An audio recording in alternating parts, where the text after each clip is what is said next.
শ্ৰদ্ধাৰ ৰাইজ, যেনেকুৱা ধৰণে এটা ষড়যন্ত্ৰ মোৰ বিৰুদ্ধে কৰা হ'ল, তেওঁলোকে জনা উচিত যে মই কোনো গছৰ পৰা সৰি যোৱা পাত নহয় যে কৰবাৰ পৰা ধুমুহা আহিলে মোক উৰুৱাই লৈ যাব।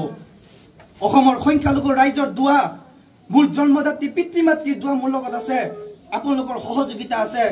জীৱনৰ প্ৰতিটো পল মই আপোনালোকৰ সেৱাৰ্থে মই আগবঢ়াম।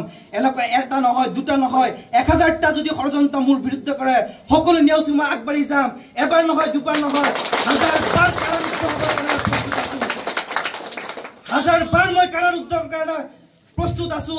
কিন্তু সংখ্যালঘু ভাই ভনীসকলৰ যেতিয়া ভৱিষ্যতৰ কথা আহিব, কোনো কম্প্ৰমাইজ নকৰো। সন্মুখৰ পৰা গুলি খাই শ্বহীদ হ'ম, কিন্তু কোনো দিন মই পিছুৱাই নাহো। আপোনালোকৰ আগত মই প্ৰতিজ্ঞা কৰিম। 15 আগষ্ট তাৰিখে মই কাৰাৰুদ্ধ। নগাঁও কেন্দ্ৰীয় কাৰাগাৰত সকলোকে গোট খোৱা হ'ল। আৰু কাৰাগাৰৰ এটা নিয়ম আছে, কাৰাৰুদ্ধ হৈ থকা যিসকল কয়দী বা যিসকল হাজতি থাকে, তেওঁলোকৰ পৰা কোনোবা এজন ব্যক্তিয়ে পতাকা উত্তোলন কৰিব লাগে।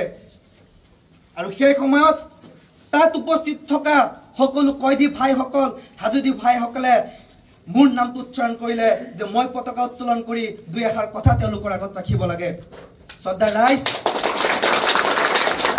যেতিয়া মই পতাকা উত্তোলন কৰিছিলো আৰু যেতিয়া জনগণ মন গোৱা আৰম্ভ কৰিছিলে, মই মনতে প্ৰতিশ্ৰুতিবদ্ধ হৈছিলো, মোৰ শৰীৰত শেষ বিন্দু তেজ থকালৈকে মোৰ কেৱল লক্ষ্য হ'ব মোৰ সংখ্যালঘু ভাই ভনীসকলৰ সামাজিক উত্তৰণ, শৈক্ষিক উত্তৰণ, বিভিন্ন দিশত তেওঁলোকে কেনেকৈ আগবাঢ়ি যাব পাৰে তাৰ হৈ পেলাই মই সেৱা আগবঢ়াই যাম।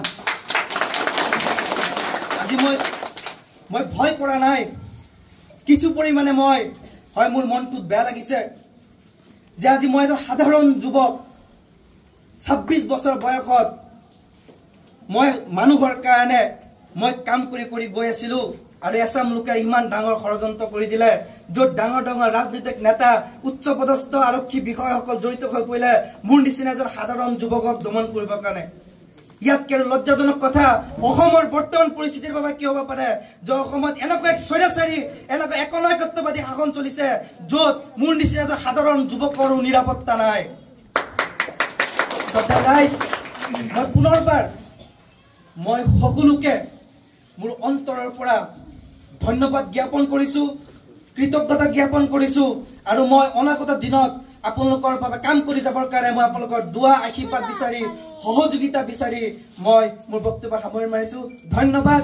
জয় অসম।